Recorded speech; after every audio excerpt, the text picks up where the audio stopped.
kick it off with a tax holiday. Have you heard? Prime Minister Justin Trudeau announced that for 2 months, starting December 14th, the federal government will remove the GST and HST on things like restaurant meals, grocery store items, wine, beer, diapers. Now, Canadians who also earned $150,000 or less last year, you're also getting a $250 check this spring.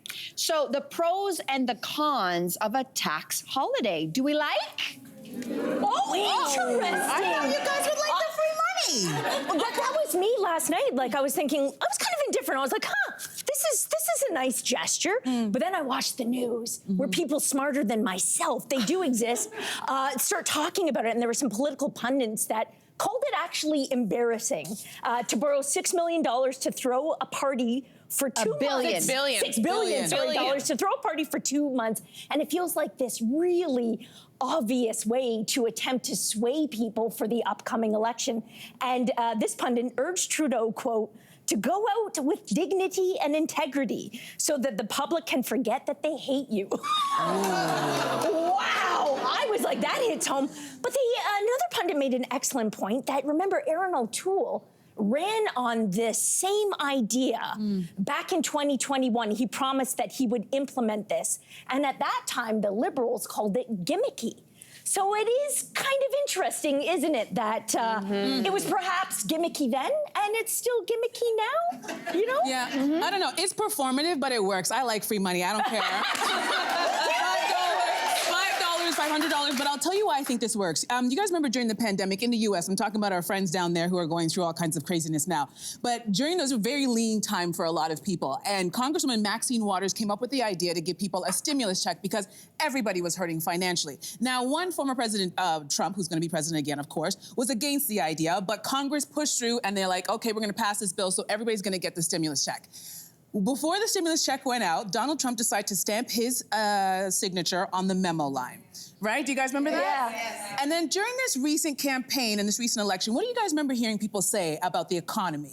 I liked it better when Trump was in charge because it felt like there was more money. I had more money. So I think as much as it's performative, I think it does stick in people's minds because currently their economy is doing great. Unemployment is down, everything is stable. But in people's minds, because there's a little bit of inflation, things were better under Trump. And I wonder if it has anything to do with him having his signature on that memo line that sticks in psychology. I wonder if they'll change their mind because something like this could tick up inflation. It could cause inflation when it's over. Here's the deal, but do people do the voters see it that way? I think voters will in this case. I really do. I just think it's the fact that it's temporary, the fact that there's a long list of things that we're getting the tax rid of. But I don't know, what is it, clothes? What is it? Is it diapers? Do I need to take a list with me while I'm shopping to figure out what it is? Also, when it comes to the grocery store, a lot of the things that were on that list seem to be processed foods, packaged foods, things that we're not actually supposed to be feeding our families. So should we be really receiving relief on that? I don't even know. I also think that this interesting thing about the $150,000, I think from most standards, people would think that's quite a good living you're earning, right? If you make $150,000, do you need a $250 check? Wouldn't it be better served if you took that down to maybe people who make $75,000 a year and gave them double, gave them $500. Yeah. I think that would make more sense for the people who are really struggling the most. Yeah, I think the list of items is interesting because it looks like it's very much targeted for the holidays. It's like it's toys, it's a lot of gifts, and even the prepared meals and stuff like that. Alcohol. I think it's, alcohol, beer. So I think, it sounds like the government is really targeting what's the spending you're going to be doing over the holidays.